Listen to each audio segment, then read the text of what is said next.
Okay. So over the course of the next week, fermentation is going to start, and fermentation is going to have two byproducts. Does anybody know one of the two or both? Carbon dioxide. Sugar's in there already. So carbon dioxide is one. Yeast is also something that we add. Alcohol. So alcohol and carbon dioxide, all right? So the yeast that we add in is going to eat the sugar that's already in there. As carbon dioxide, that might go down, Mark. As carbon dioxide escapes, it wants to go out by gas bubbles, right? It pushes skins up to the top, and it actually forms a very thick cap at the top. And the cap will start to dry up. We don't want that. We want the skins to be immersed in the wine, because that's where the wine is getting its character from. So we'll come here with this punch down tool every day, and we'll do this. It doesn't look like we're doing a lot right now because this is all just mixed up. And because he weighs more than 12 pounds, but yes. Gianni, who's the little tiny partner, he like almost falls in the first time. He gets like cement. And Vinny's so conscientious that when he comes here to do that, he's going to call everybody to let them know he was here. Right. Well, maybe I'll have to create a YouTube channel. So I have to tell you, no, in line with the cap, we've done a Pinot Noir here in September from California grapes. The Pinot Noir, when we do wine classes here, is my favorite wine to talk about because I'm not a Pinot Noir drinker. I don't like it. I think it's a little flaky and light body. If I'm going to spend $45 on a bottle of wine, I want a Brunello, I want an Amarone, I want something like with a little body.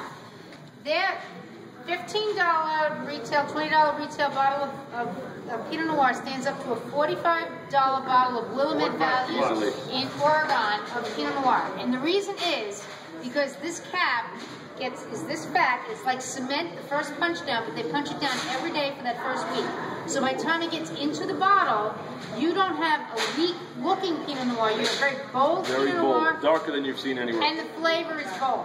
So, it is one of my favorite wines to talk about because in September I will try to convince everybody to do Pinot Noir. Good. And if you want to see Pinot Noir grapes, although they're from Chile, I have a stack of Pinot Noir grapes over there. You can see the difference in the berries. Tell us when it's Pinot Noir they can taste like. I have a 2010 that I can put down. Yes. So he'll let you taste the 2010 Pinot Noir. It's wonderful. Right now we're going to do a little measurement that is going to tell us how much sugar is in these berries and in this batch as a whole. The sugar in here is important because that's going to tell us how much alcohol we're ultimately going to get out of this batch, okay? So, this is called a refractometer, okay? The farmers use this out in the field. They'll go to different parts of their land, they'll pick a berry, they'll spray the juice out on this thing over here, they'll look up, and they're looking for a number on a scale of 0 to like 30, 35. And it's called Brix, B-R-I-X. That's how we're measuring the sugar right now. They want to be at about, get me some. They want to be at about 24 Brix when they harvest the grapes, and the sugar content that's in there when they harvest will remain in the grape. And they want to be at 24 Brix because 24 Brix is going to produce 12.5% alcohol by volume, which is typically what a bottle is. You'll find. If you get 26, you'll have a little bit more, 13 plus.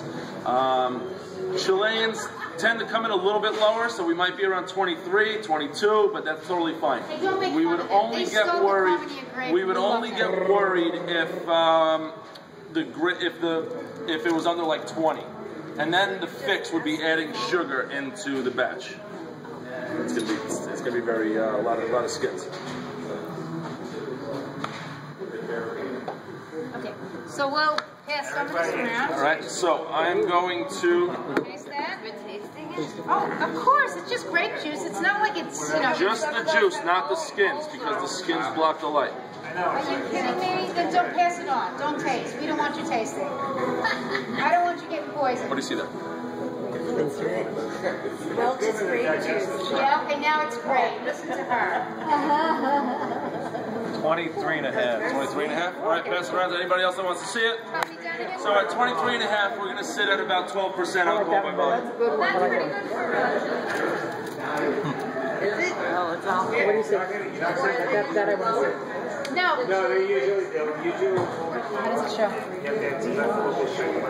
That's like the perfect level. Taste the notes? That's sweet, right? This is whatever the Brix are.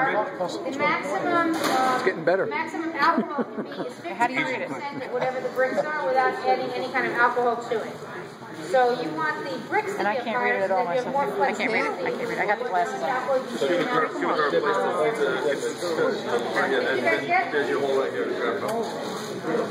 Yeah, it's about 23 and a half. 23 and a half, right? Yeah, 23 and a half. You need to taste every week. Who didn't get? You want to taste it? Sure, please. So next week we'll taste again. Yeah? Coming in. Okay. Who else didn't taste? I'll tell you the story in a minute. Who didn't get? Who else didn't get?